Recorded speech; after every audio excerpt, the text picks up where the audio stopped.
Praise the lord. దేవుని నామాన్ని మహింకల్ని గాక.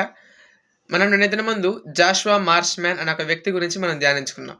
ఈ దినమందు అతను ఇంకా భారతదేశానికి ఏం చేశాడు? అతను భారతదేశానికి తీసుకొచ్చిన వస్తువులేంటి? అతను భారతదేశాన్ని ఎలా అభివృద్ధి చెందించడానికి ప్రయత్నించాడు అనే విషయాన్ని మనం ఈ దినమందు చరిత్ర గ్రంథాల నుంచి మనం తెలుసుకుందాం. ఈ దినమందు మనం ఏం తెలుసుకోబోతున్నామంటే, మనం నిన్నటి దినమందు కూడా ఏం తెలుసుకున్నాం?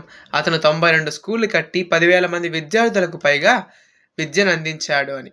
అలాగే అతను మహిళలకు మొట్టమొదటిగా భారతదేశంలో స్కూళ్ళు స్థాపించడానికి బయట నుంచి వచ్చిన మిషనరీ. అలాగే అతను వెర్నాక్యులర్ ఎడ్యుకేషన్ని ప్రారంభించాడు. అంటే ఓన్లీ ఇంగ్లీష్‌లో మాత్రమే కాదు, ఎలాగైతే లోకల్ లాంగ్వేజెస్ ఉన్నాయో, ఇప్పుడు ఓన్లీ ఇంగ్లీష్ మీడియమే కాకుండా Telugu medium, Urdu medium, Kannada medium ఇలాంటివి ఎలా ఉన్నాయో ఇవన్నీ రావడానికి కారణం ఎవరంటే ఈ జాషువా మార్ష్‌మ్యాన్.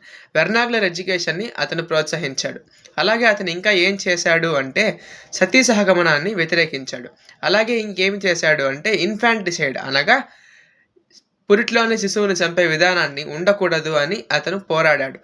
ఎవరు కూడా చిన్న పిల్లల్ని చంపకూడదు అని, ప్రతి ఒక్కరు కూడా తమ బిడ్డల్ని చూసుకోవాలి, చక్కగా పెంచుకోవాలి అని ఉపదేశించాడు. కాబట్టి భారతదేశాన్ని ఏనాడు కూడా క్రైస్తవ్యం నాశనం చేయలేదు. క్రైస్తవ్యం భారతదేశాన్ని వృద్ధి పొందించింది.